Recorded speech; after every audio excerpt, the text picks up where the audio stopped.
Tom and Jerry and Oz again? Sure, why not? We've seen everything at this point.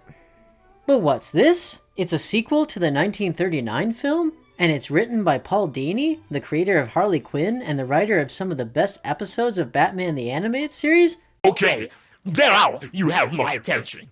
If you remember Tom and Jerry and the Wizard of Oz, you'll remember that I said it was a terrible Wizard of Oz adaptation, but a pretty good Tom and Jerry cartoon. Tom and Jerry Back in Oz is the total opposite. It's a solid sequel to the 1939 Wizard of Oz, but Tom and Jerry factor into the plot very little and they might as well not be there at all. Depending on what you're looking for, that can either be a welcome change or a humongous disappointment. In the context of Oztober though, I think this film offers us the clearest vision of what an actual sequel to the 1939 film might have been like. The plot revolves around Dorothy's friends arriving in Kansas and asking Dorothy, Tom, and Jerry to come back with them to Oz because an evil villain has taken over the land. Gee, where have we seen this before? But this time, the villain is the Gnome King, who looks closer to the way that he looked in the books than he did in Return to Oz. Seinfeld fans will inevitably love to hear the voice of Jason Alexander coming out of the Gnome King's mouth. In fact, the gnomes look an awful lot like Disney's Seven Dwarves, continuing the Snow White Wizard of Oz creative incest that we've been observing all month. The plot covers some aspects of the marvelous land of Oz and Ozma of Oz, but it's much more heavily rooted in the 1939 film and being a sequel to that,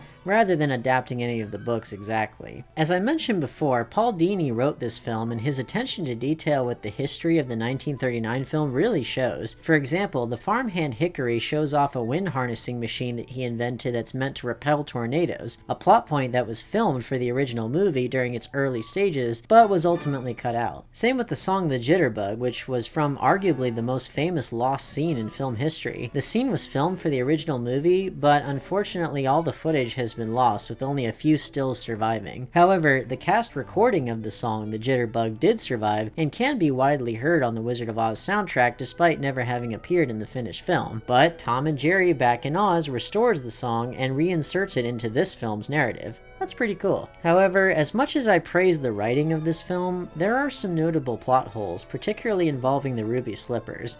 The first film made such a huge point about the Wicked Witch not being able to take the ruby slippers off of Dorothy's feet as long as she's alive, even though in the book, the witch was able to get one of the silver shoes off of Dorothy's feet by making her trip. Tom and Jerry Back in Oz muddies the waters by having Tom and Jerry manage to take the ruby slippers off of the Gnome King's feet. Shouldn't they have been zapped too? Or maybe not because Dorothy willingly gave up the shoes to save her friends? I don't know, they never explain it. Now you notice that for a movie called Tom and Jerry Back in Oz, I've hardly mentioned the title characters. Well, they're largely tangential to this plot. If you're a hardcore Tom and Jerry fan and not a fan of The Wizard of Oz, this might make you really angry. But if you're like me and you wanted to know what a sequel to the 1939 film might have been like, this is the closest that we're ever likely to get, so take that for what it's worth.